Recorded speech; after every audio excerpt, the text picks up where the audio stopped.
Olá, gente, tudo bem? Nós estamos aqui continuando a nossa série de vídeos sobre sequências. Nós falamos os dois últimos vídeos foi sobre PA, agora nós estamos entrando em progressão geométrica, tá? A progressão geométrica é diferente da nossa progressão aritmética, mas segue a mesma ideia de ser uma sequência de números seguindo uma certa lógica, só que essa lógica é um pouco diferente, tá? Para os íntimos, nós chamamos a nossa progressão geométrica de PG. E como nós já estamos muito íntimos nesse caso, vamos chamar de PG e vamos seguir a nossa sequência. Uma sequência que eu vou dar aqui, por exemplo, vai ser, se a gente for pensar em uma sequência em PG, por exemplo, 1, próximo número, vezes 2, 2, vezes 2 de novo, 4, vezes 2 de novo, 8, vezes 2 de novo, 16, e por aí vai. Nesse caso, a nossa PG segue uma razão que, ao invés de ser uma soma, é uma multiplicação. Então, nesse caso, eu estou multiplicando por 2 à medida que a nossa progressão acontece, tá? E nesse caso, nós chamamos a nossa razão, nesse caso aqui, a nossa razão, a gente chama de quê? Por quê?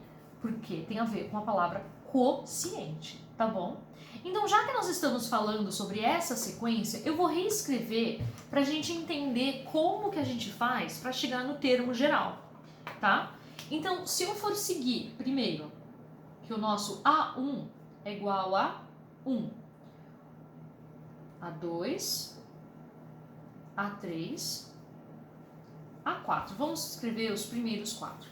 O primeiro termo é A1. O segundo termo vai ser 1 vezes 2. O próximo termo vai ser 1 vezes 2 vezes o 2 de novo. O nosso próximo termo vai ser 1, esse número aqui, 1 vezes 2 vezes 2 vezes 2 mais uma vez. Eu queria reescrever isso daqui para ver se vocês enxergam o que está acontecendo aqui.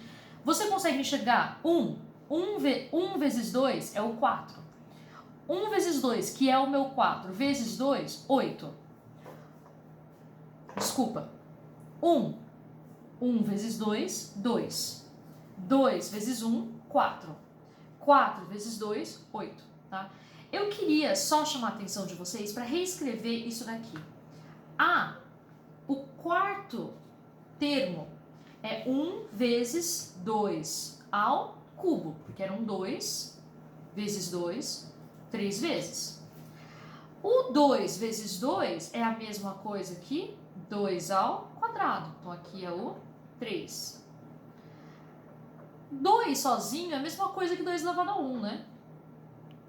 Então, pronto. Você consegue enxergar uma relação entre, se eu fosse escrever o próximo, A elevado a N. Nesse caso, seria o quê? 1 vezes o 2 elevado a, se aqui era 4, 3, 3, 2, 2, 1, então aqui vai ser N menos 1. Pensando nisso, nós temos que o nosso termo geral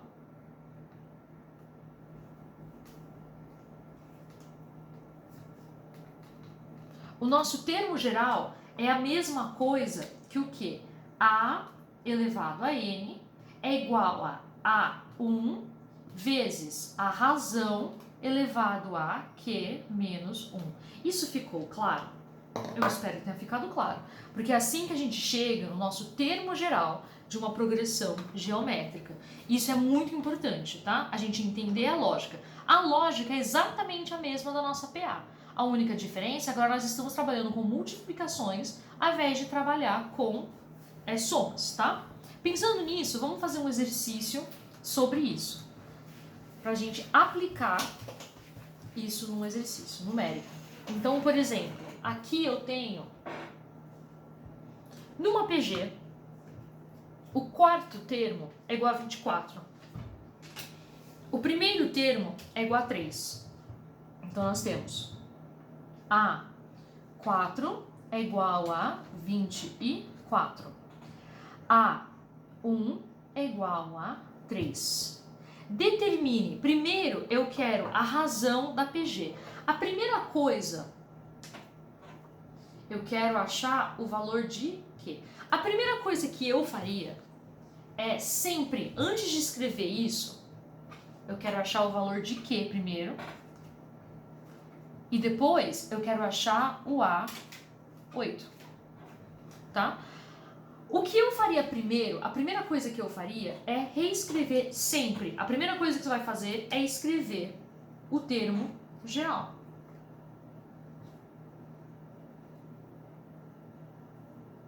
Tá? Já que nós temos o termo geral, então vamos reescrever com essas informações aqui. Então, A4,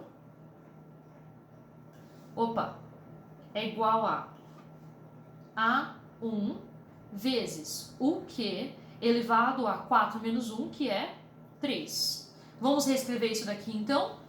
A elevado a 24, a quarta é igual a 24. A1 é igual a 3 vezes Q ao cubo. 24 dividido por 3 é igual a Q ao cubo. 24 dividido por 3 é 8. 8 é igual a Q ao cubo. Que número ao cubo vai dar 8? O nosso Q é igual a 2. Tudo bem? Então nós temos que a nossa razão é igual a 2. Agora que nós temos a nossa razão, a gente consegue descobrir o valor de A8, certo? De novo, vamos usar o nosso termo geral. Isso é uma dica, gente, para todo tipo de exercício. Você vai fazer exercício de matemática ou de física, qualquer tipo de exercício que envolve gravar uma fórmula. Antes de começar a fazer o exercício, escreve a fórmula em cima e aí começa a substituir do jeito que a gente consegue. A8 é igual a A1 vezes Q elevado a 7. Então vamos lá. A8 é quem? É quem eu quero descobrir. A1 é 3. Q é 2 elevado a 7. Então agora é só a gente resolver. 2 elevado a 7, 2 elevado a 7 vai ser 128. 128 vezes 3 é igual a 384. Tá? Problemas até aqui? Eu imagino que não. Porque até agora, a única coisa que a gente fez foi usar o termo geral e aplicar para resolver problemas numéricos, né? Tá? O próximo exercício que eu queria fazer com vocês é sobre o termo geral da PG. Nós fizemos o termo geral da PA no outro vídeo. Nós vamos fazer agora o termo médio da PG. Então vamos pensar, vamos pegar aquela sequência anterior que eu fiz. Então, por exemplo, nesse exercício anterior que a gente fez, o primeiro termo era 3. A razão era 2. Então, 3 vezes 2 é 6. 6 vezes 2 é 12. 12 vezes 2 é 24. Certo? E por aí vai. Mas vamos usar os termos que estão aqui, tá? Nós sabemos o quê? Nós sabemos que 6 dividido por 3 dá 2. Do mesmo jeito que 12 dividido por 6 é igual a 2. Ou seja, esse dividido por esse vai dar razão e esse dividido por esse dá razão. Se a gente escrever com termos gerais, o que a gente tem? Se eu tiver A1, A2 e A3, nós temos o quê? Nós temos que A2 dividido por A1 é igual a Q. E nós temos que A3 dividido por A2 é igual a quê? Então, nesse caso, nós temos o quê? Que A2 sobre A1 é igual a A3 sobre A2. Você consegue enxergar isso acontecendo? Se eu multiplicar isso em cruz, olha o que vai acontecer. A2 vezes A2 é A2 ao quadrado. A1 vezes A3 é A1 vezes A3. Certo? Então eu posso dizer que o termo central é A2. O termo médio ao quadrado é igual a o produto das extremidades, tá? Isso eu posso fazer do mesmo jeito. Agora vamos olhar esse daqui. Eu tenho um termo, eu tenho uma sequência de 3 valores, de novo. Minha sequência é 4, x e 9. Você pode tanto colocar direto na relação que tá lá, quanto pensar isso daqui, ó. X dividido por 4 é igual a quê? 9 dividido por x é igual a quê? Eu preciso do valor da razão? Não. Com isso, eu tenho que o quê? X sobre 4 é igual a 9 sobre 4. Eu multiplico em cruz, x vezes x é x ao quadrado, é igual a 4 vezes 9. X ao quadrado é igual a 36. X pode ser 6 ou x pode ser menos 6, tá? Mas, Rebeca, não tem que ser 6? Como é que pode ser? Ué, nada te garante se a sua razão é positiva ou é negativa, tá? Então, nesse caso, se eu pensar 6 ou menos 6, temos o nosso valor, a nossa razão. Tudo certo? Eu espero que até agora esteja tudo bem. O nosso próximo vídeo é sobre a soma dos termos de uma PG. Até daqui a pouco.